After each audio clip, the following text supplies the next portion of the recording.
Hi everyone, in today's video I'm going to be finishing my Post Apocalyptic Pontiac GTO.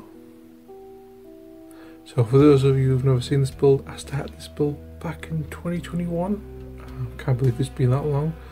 And I've been working on and off since. Every time I'd run into something that was a bit complicated or I felt was out my skill level, I would kind of just shelf the build, hence why it's taken so long, but I'm finally finishing it. Like I said in my last video, I was going to go ahead and finish off the last few little things I had to do on this. And this is just going to be a video of me showing how I painted it.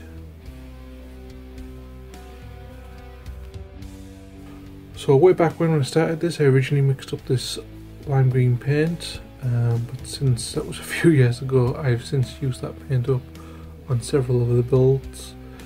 And I was going to remake it, but then I found I had this Revell fern green and I thought this was close enough to what I originally had in mind, so I just thought I'd use this one instead. So that's what I did. So I started with painting the entire body with this Revell fern green.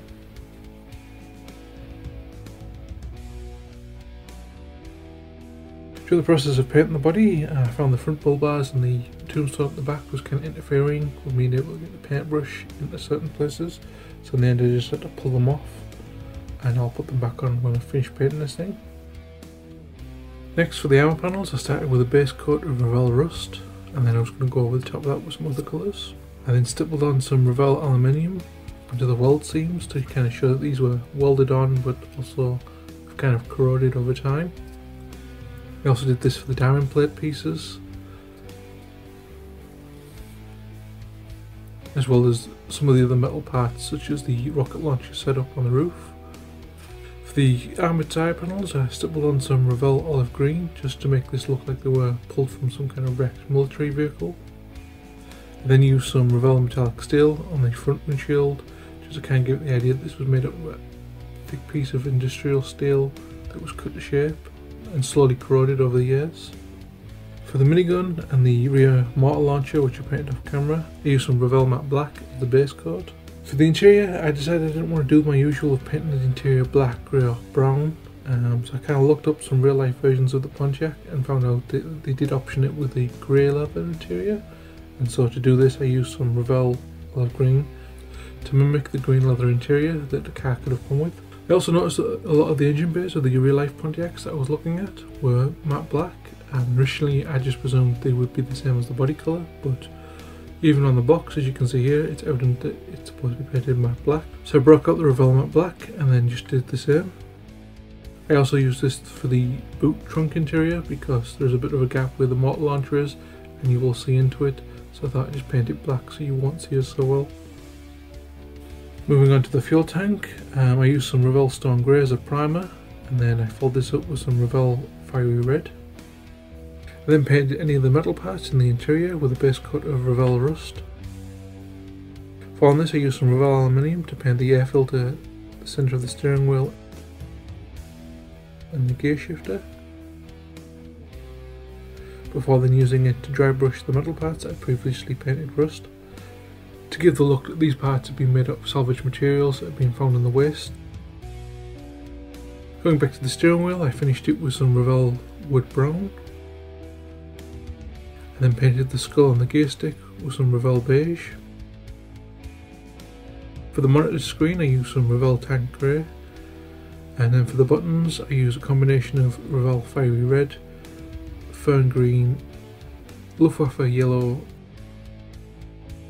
and then some light blue.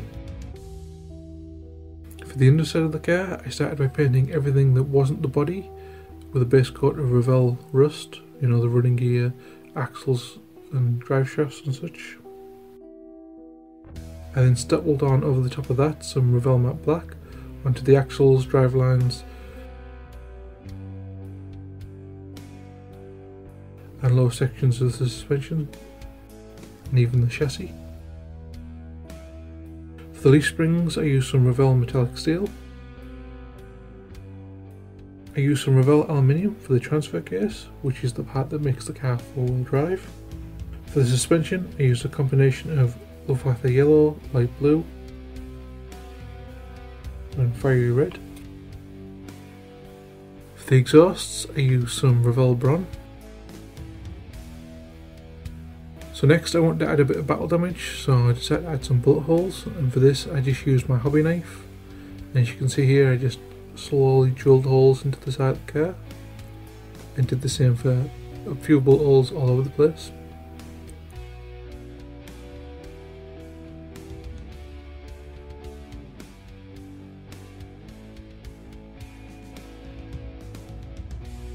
I then dry brushed some Revell rust over the top of the entire model, followed by a dry brushing of Revell Bron just on the surfaces to add to the rust effect. I then dry brushed the minigun and mortar launcher with some Revell aluminium, just to show that these were worn and weathered, but not too worn and rusted out. They were sort of looked after a bit better, because obviously these are weapons. Since the front nose cone and the rear spoiler were made of plastic, I used some Revell Tan Grey and dry brushed that on to make them look like the plastic and the paint was chipping off. I then finished the model in my usual way with a homemade black wash, just to kind of blend everything together. And here we are with the final build. So there was a lot of working on this on and off, which has ended up making the project take forever.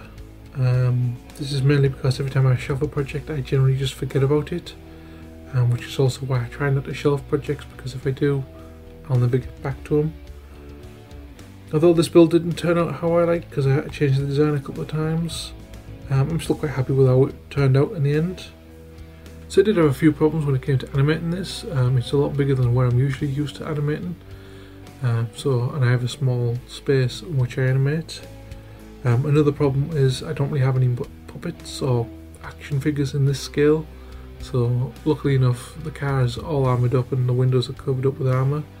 It's definitely something I'm going to have to look into in the future. I know there's a couple of 1/24 scale figures you can get, but they are pretty pricey, so I think I'm just going to have to bite the bullet and buy one or two of them and hope for the best. Anyhow, please stick around for the little slideshow of glamour shots of this and the little animation I made. And as usual, I hope you enjoyed the video, and I'll see you all in the next one.